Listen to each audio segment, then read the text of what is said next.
خواتین کی علمی، فکری اور روحانی تحریریں اب صرف پڑھی نہیں سنی بھی جا سکتی ہے صالحات امریکہ کی آڈیو سٹوریز میں۔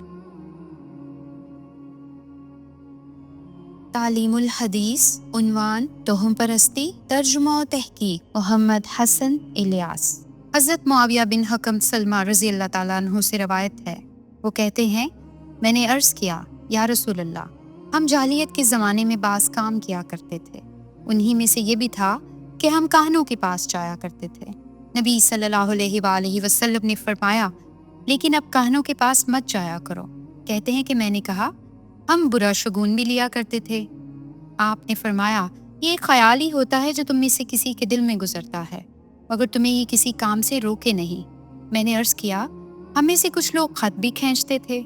اس پر نبی صلی اللہ علیہ وآلہ وسلم نے فرمایا، ایک نبی بھی خط کھینچا کرتے تھے، جس کا خط اس کے موافق ہو جائے وہ یہ خط کھینچ لے۔ علم رمل کا ذکر ہے جس میں لکیروں اور ہندسوں کے ذریعے سے غیب کی باتیں بتانے کا دعویٰ کیا جاتا ہے۔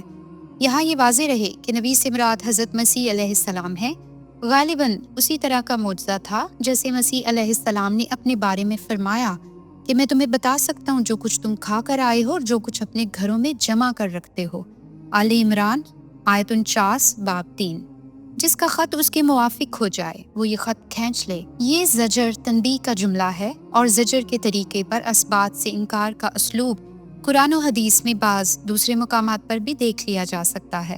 سورہ حج باب 22 کی آیت 15 میں، انہیں بتاؤ کہ جو یہ گمان رکھتا ہو اللہ دنیا اور آخرت میں ہرگز اس کی مدد نہ کرے گا، اس کو چاہیے اپنے تصور میں ذرا ایک رسی اوپر چڑھنے کے لیے آسمان کی طرف تانے، پھر جب منزل کو بہت دور دیکھ کر رنجیدہ ہو تو اس کو کاٹ دے اور دیکھے کہ آیا اس کی یہ تدبیر اس کے رنج کو دور کرنے والی بنتی ہے۔ حدیث میں اسی کی مثال ہے۔ مطلب یہ ہے کہ تم میں سے کوئی نبوت کے منصب پر فائز کر دیا گیا ہے تو یہ کر لے، اس لیے کہ اس طریقے سے غیب کی خبریں بتانے کا معجزہ ایک پیغمبر کو دیا گیا تھا، اور معجزات پیغمبروں کو ہی دیے جاتے ہیں۔ کسی دوسرے کی طرف سے اس طرح کے دعوے محض اوہام ہیں جن سے دور ہی رہنا چاہیے۔